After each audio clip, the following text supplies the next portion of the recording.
Hello everyone, welcome to Hema's Maths. இன்னைக்கு நம்ம 6th standard மேத்ஸ்க்காக கொடுக்கப்பட்டிருக்க refresher course மாடலில் chapter number 15 பார்க்க போகிறோம். எவாலுவேஷனில் ஃபர்ஸ்ட் கொஸ்டின் பார்க்கலாம் வாங்க. வாட் டஸ் 2 hours மீன்? 2 hoursனா எவ்வளோ மினிட்ஸ் இருக்கும்ன்றதை நம்ம பார்க்க போகிறோம். 1 hourல 60 மினிட்ஸ் இருக்கும். அப்போ 2 hoursல எவ்வளோ மினிட்ஸ் இருக்கும்? 120 மினிட்ஸ் இருக்கும். ஸோ ஃபர்ஸ்ட் கொஸ்டினுக்கான answer option B 120 minutes. Second question பாருங்க. The time taken by the small hand means our hand to move from 1 to 2 is our hand 1ல இருந்து 2க்கு மூவ் ஆகணும் அப்படின்னா 60 மினிட்ஸ்க்கு அப்புறமா தான் அது மூவ் ஆகும். ஸோ செகண்ட் கொஸ்டினுக்கான answer option C 60 minutes. Minutes hand வந்து 5 மினிட்ஸ்க்கு ஒன்ஸ் வந்து மூவ் ஆகும். ஆனால் ஹவர் ஹேண்ட் வந்து நமக்கு 60 மினிட்ஸ்க்கு ஒன்ஸ் தான் வந்து மூவ் ஆகும். செகண்ட் கொஸ்டினுக்கான ஆன்சர் ஆப்ஷன் சி 60 minutes. அடுத்தது தேர்ட் கொஸ்டின் பார்க்கலாம். The time taken by a minute hand to move from 12 to 6. Minute hand 12ல இருந்து 6 வரைக்கும் வரணும்னா எவ்வளோ மினிட்ஸ் ஆகும்ன்றது தான் கொஸ்டின். ஸோ 12ல இருந்து 1 வரைக்கும் 5 மினிட்ஸ், 1லேருந்து 2 வரைக்கும் 10 மினிட்ஸ், 10ல இருந்து 15 வரைக்கும் 15 மினிட்ஸ். அப்படியே கால்குலேட் பண்ணும்போது 12ல இருந்து 6 வரைக்கும் வரணும்னா நமக்கு 30 மினிட்ஸ் ஆகும். ஸோ தேர்ட் கொஸ்டினுக்கு answer option D 30 minutes. Fourth question பாருங்கள். 10:10 ரெஃபர்ஸ் டு தட் டைம். கொடுத்துருக்க கிளாக்கில் ஸ்மால் ஹேண்ட் இருக்குல்ல, அதுதான் ஹவர் ஹேண்ட். அந்த ஹவர் ஹேண்ட் 10ல் எங்கே இருக்குது பாருங்கள். ஃபர்ஸ்ட் கிளாக்கில் 3 இருக்குது, செகண்ட் கிளாக்கில் 10. ஸோ வேறு எங்கேயுமே நமக்கு 10 இல்லை. ஸோ ஆப்ஷன் பி தான் ஆன்சர். ஃபிஃப்த் கொஸ்டின் பாருங்கள். Which clock that indicates 8:30 PM? Small hand 8ல் எங்கே இருக்குது பாருங்கள். ஆப்ஷன் டியில் தான் இருக்குது. மற்றது எல்லாமே 10, 12, 4 அந்த மாதிரி இருக்குது. ஸோ ஆப்ஷன் டி தான் ஃபிஃப்த் கொஸ்டினுக்கான ஆன்சர். அடுத்ததாக sixth question. 2 hours 15 minutes plus 1 hour 30 minutes. Simple addition கொடுத்துருக்காங்க. ஹார்ஸ் தனியாகவும் மினிட்ஸ் தனியாகவும் எழுதிக்கலாம். ஃபஸ்ட்டு 2 hours 15 minutes, அடுத்ததாக 1 hour 30 minutes. மினிட்ஸ் ஆட் பண்ணும்போது 45 minutes, ஹார்ஸ் ஆட் பண்ணும்போது 3 hours. சிக்ஸ்த்து கொஸ்டினுக்கான answer 3 hours 45 minutes. Seventh question. Subtraction கொடுத்துருக்காங்க.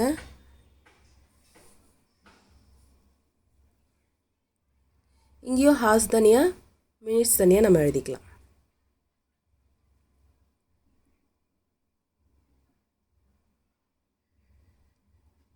ஃபஸ்ட்டு 6 hours 45 minutes, அடுத்ததாக 2 hours 30 minutes. 45 minutesல 30 minutes சப்ராக்ட் பண்ணால் 15 minutes. 6 hoursல 2 hours சப்ராக்ட் பண்ணால் 4 hours. ஸோ செவன்த் கொஸ்டினுக்கான answer 4 hours 15 minutes. அடுத்ததாக eighth question பார்க்கலாம். If Karthik wakes daily in the morning by 5:30 AM, walks for 45 minutes and do 30 minutes breathing exercise, then when he will complete the exercise? இங்கே கார்த்திகோட wake up time கொடுத்துருக்காங்க. அடுத்ததாக Karthik spend பண்ணுற exercise time, அதாவது வாக்கிங்க்கு 45 மினிட்ஸும் ப்ரீத்திங்க்கு 30 மினிட்ஸும் spend பண்ணுறாரு. இப்போ நம்ம முதல்ல எக்ஸசைஸ்க்கு டோட்டலாக எவ்வளோ ஸ்பெண்ட் பண்ணுறாருன்றதை நம்ம கண்டுபிடிக்கலாம்.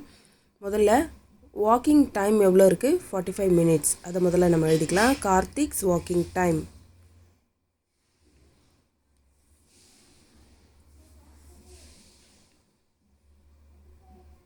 45 மினிட்ஸ். அடுத்ததாக கார்த்திகோட breathing time. Breathing time means breathing exercise. Breathing exercise பண்ணுற டைம் வந்து 30 மினிட்ஸ். இப்போ டோட்டலாக இந்த எக்ஸசைஸ் டைம் மட்டும் நம்ம கால்குலேட் பண்ணும்போது 75 மினிட்ஸ் வருது. இப்போ 60 மினிட்ஸ் அப்படின்னா 1 ஹார்ன்றது நமக்கு தெரியும். 60 மினிட்ஸ் அப்படின்னும் போது அது 1 hour. இங்கே 75 மினிட்ஸை நம்ம எப்படி எழுதலான்னு பாருங்கள். 75 மினிட்ஸை 60 மினிட்ஸ் ப்ளஸ் 15 மினிட்ஸ்னு எழுதலாமா? 75ஐ நான் ஸ்ப்ளிட் பண்ணிக்கிறேன். இப்போ 60 மினிட்ஸ்ன்னும் போது அது 1 ஹாராக கன்வெர்ட் ஆகிடும். 1 ஹார் 15 மினிட்ஸ். 75 மினிட்ஸ் அப்படின்னா அதில் 1 ஹார் 15 மினிட்ஸ் இருக்குதுன்னு அர்த்தம். இப்போது இந்த எக்ஸசைஸ் டைமை எடுத்துகிட்டு போயிட்டு நம்ம கார்த்திக்கோட வேக்கப் டைமோட ஆட் பண்ணும்போது எக்ஸாக்டாக எத்தனை மணிக்கு அவரோட எக்ஸசைஸை கம்ப்ளீட் பண்ணுவார் அப்படின்றது நமக்கு தெரிஞ்சிடும். முதல்ல கார்த்திக்கோட வேக்கப் டைம் எழுதிக்கலாம். Karthik's wake up time is equal to 5 hours 30 minutes. 5:30 morning எழுந்து அவர் எக்ஸசைஸ் பண்ணுறாரு. இப்போ 5 hours 30 minutes, ஹார்ஸ் தனியாகவும் மினிட்ஸ் தனியாகவும் எழுதிக்கிறேன். எக்ஸசைஸ் டைம் வந்து நம்ம எவ்வளோ கால்குலேட் பண்ணோம்? 1 hour 15 minutes கால்குலேட் பண்ணோம். இப்போ இது ரெண்டுத்தையும் ஆட் பண்ணும்போது எக்ஸாக்டாக அவர் எப்போ கம்ப்ளீட் பண்ணுவார்னு தெரியும். 30யும் 15 ஆட் பண்ணும்போது 45 minutes, 5யும் 1 ஆட் பண்ணும்போது 6 hours. So 6 hours 45 minutes. Karthik எத்தனை மணிக்கு அவரோட எக்ஸசைஸை கம்ப்ளீட் பண்ணுவார்? 6:45 AM. 5:30 AM ஸ்டார்ட் பண்ணி 6:45 AM கம்ப்ளீட் பண்ணுறாரு. அடுத்ததாக 9th கொஸ்டின் பார்க்கலாம். If your drama begins by 7 PM and ends by 9:30 PM, then the duration is. ஒரு ட்ராமா 7 PM ஸ்டார்ட் ஆகி 9:30 PM முடியுது அப்படின்னா எவ்வளோ நேரம் அது போயிருக்கும் அந்த ட்ராமான்றது தான் கொஸ்டின்.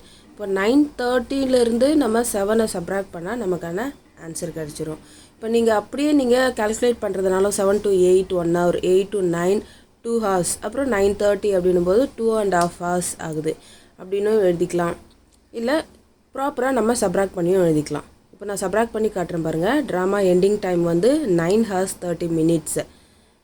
9:30 PM நான் ஹார்ஸ் தனியாக மினிட்ஸ் தனியாக எழுதியிருக்கேன். அடுத்ததாக ட்ராமா ஸ்டார்டிங் டைம் எவ்வளோன்னா 7 PM. ஸோ 7 hours 0 minutes மட்டும் எழுத போகிறோம். மினிட்ஸ் வந்து நமக்கு இல்லைன்னா 0 minutesனு எழுதிக்கலாம். 7 hours 0 minutes.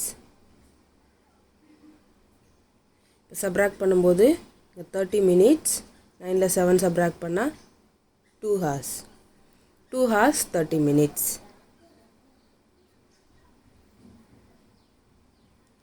The duration is 2 hours 30 minutes. So 2.5 மணி நேரம் அந்த ட்ராமா வந்து நடக்குது.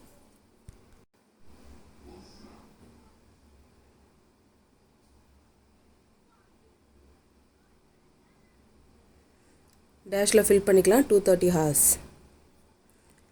10th question. In the diagram, what is the shortest distance between the point A and C? ஏக்கும் சிக்கும் இடையில இருக்கிற ஷார்ட்டஸ்ட் டிஸ்டன்ஸ் என்னன்னு கண்டுபிடிக்க போகிறோம். முதல்ல A to B and B to C வரைக்கும் இருக்க டிஸ்டன்ஸ் நான் எழுதுகிறேன். A to B வந்து 2 hours 15 minutes. அடுத்ததாக B to C வந்து 2 hours 30 minutes. இப்போ இது ரெண்டுத்தையும் ஆட் பண்ணால் நமக்கு டோட்டலாக எவ்வளோ டிஸ்டன்ஸ் அப்படின்றது தெரியும். முதல்ல ஏலேருந்து B, அடுத்ததாக Bலேருந்து C. இதில் ஹார்ஸ் தனியாக மினிட்ஸ் தனியாக எழுதிக்கலாம். 2 hours 30 minutes A to B, அடுத்த B to Cயில் 2 hours 15 minutes ஆட் பண்ணும்போது 4 hours 45 minutes ஆகுது. ஸோ ஏலேருந்து சிக்கு போகிறதுக்கு 4 hours 45 minutes ஆகுது. இப்போது மற்ற பாசிபிலிட்டிஸும் நம்ம செக் பண்ணிட்டா எக்ஸாக்டாக நமக்கு ஷார்ட்டஸ்ட் டிஸ்டன்ஸ் என்னன்றது தெரிஞ்சிடும்.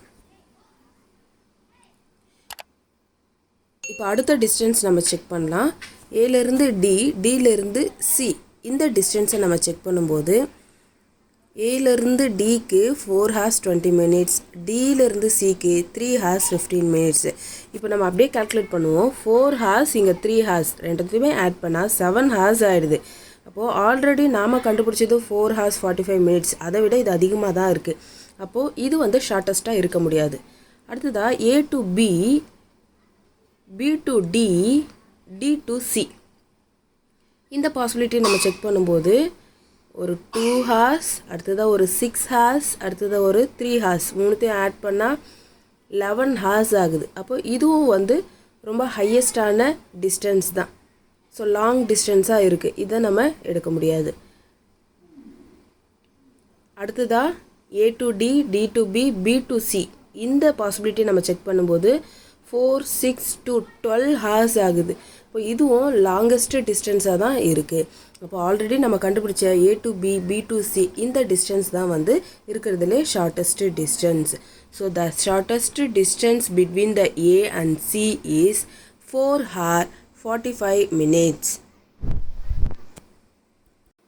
இந்த வீடியோ உங்களுக்கு யூஸ்ஃபுல்லாக இருந்தால் லைக் பண்ணுங்கள், கமெண்ட் பண்ணுங்கள், ஷேர் பண்ணுங்கள். மறக்காமல் ஹேமாஸ் மேத்ஸ் சேனலுக்கு சப்ஸ்கிரைப் பண்ணுங்கள். என்னோடய வீடியோஸ் நோட்டிஃபிகேஷனாக வரணும்னா பெல் ஐக்கானை ப்ரெஸ் பண்ணுங்கள். தேங்க்ஸ் ஃபார் வாட்சிங்.